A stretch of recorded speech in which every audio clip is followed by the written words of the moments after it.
Ce cours va vous aider à affiner vos connaissances sur l'énergie nucléaire et la radioactivité, à comprendre comment fonctionne une centrale nucléaire et pourquoi il est difficile de gérer les déchets nucléaires. Il faut d'abord s'intéresser à la structure de l'atome. Il est constitué d'un noyau et de nuages électroniques, domaine dans lequel les électrons se déplacent. Le noyau contient des nucléons qui sont de deux sortes, les protons et les neutrons. Et en physique nucléaire, seuls les nucléons du noyau sont à considérer. Ils vont s'assembler de manière différente pour donner d'autres noyaux en produisant de l'énergie ou en émettant des rayonnements. Le noyau est caractérisé par deux nombres, son numéro atomique Z qui compte le nombre de protons et son nombre total de nucléons, c'est-à-dire protons plus neutrons, noté A. On représente donc chaque noyau de la manière suivante. C'est le noyau le plus abondant dans la nature dont on donne les caractéristiques dans la classification périodique. Cela signifie que d'autres noyaux ayant le même numéro atomique existent. Ils sont appelés isotopes. Voyons quelles sont leurs similitudes et leurs différences. Faites donc une pause pour renseigner ce tableau. Ces trois isotopes de l'hydrogène ont donc même nombre de protons, mais des nombres de neutrons différents. Deux isotopes du même élément ont donc un nombre de protons identique, mais ils diffèrent par leur nombre de neutrons. Deux isotopes ont donc même Z, mais des A différents.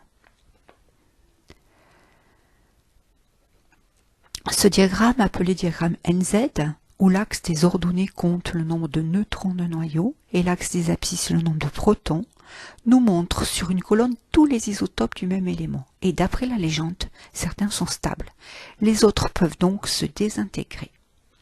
La désintégration spontanée de certains noyaux s'appelle la radioactivité. Ce mot évoque pour nous un danger car nous savons qu'elle s'accompagne d'émissions de rayonnement. Elle a été découverte en 1896 par le physicien Becquerel.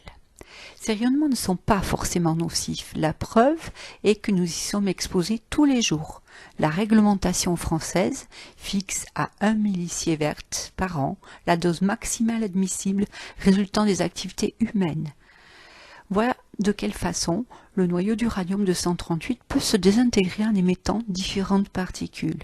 Et l'énergie générée par les rayonnements peut entraîner des modifications de la matière vivante au niveau cellulaire. C'est pourquoi il faut s'en protéger. Et c'est plus ou moins facile. Il faut par exemple des épaisseurs très importantes de plomb ou de béton pour arrêter les rayons gamma. D'autres transformations du noyau sont possibles. C'est le cas de la fusion nucléaire, qui est une réaction provoquée à de fortes températures et pressions. C'est ce qui se passe au sein des étoiles. Elle consiste à fusionner des noyaux légers peu stables, qui vont former un noyau plus lourd stable. Cette réaction s'accompagne d'une grande libération d'énergie. C'est donc grâce à ce phénomène que notre soleil nous éclaire et nous chauffe. En voici un exemple. Pour écrire l'équation, on tient compte du fait que le nombre de protons et le nombre de nucléons restent constants dans les réactifs et les produits. Et voici un dernier type de réaction nucléaire provoquée, la fission nucléaire. C'est elle qui est maîtrisée dans une centrale nucléaire. Elle consiste à scinder un noyau lourd en noyau plus léger en le bombardant de neutrons. Et la libération d'énergie est très importante. Ce schéma nous montre que c'est une réaction en chaîne qu'il va falloir maîtriser dans les centrales. En voici un exemple. Faites une pause pour trouver les caractéristiques d'un des noyaux fils. Notez au passage de quelle façon sont symbolisés les neutrons et les protons dans les réactions nucléaires. Et voici la solution. Nous allons voir ensuite comment est utilisée l'énergie nucléaire dans une centrale électrique. L'énergie nucléaire en réserve dans l'uranium est convertie en chaleur lors de la réaction de fusion.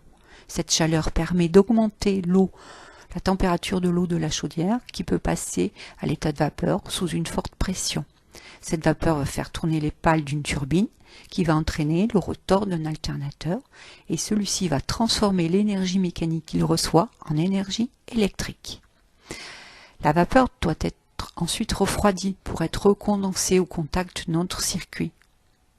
C'est la raison pour laquelle nos centrales se situent en bordure de fleuve. En haut, la centrale du Blayais qui nous fournit notre électricité et en bas, c'est la vapeur d'eau qui s'échappe de la tour de refroidissement de la centrale de Golfech.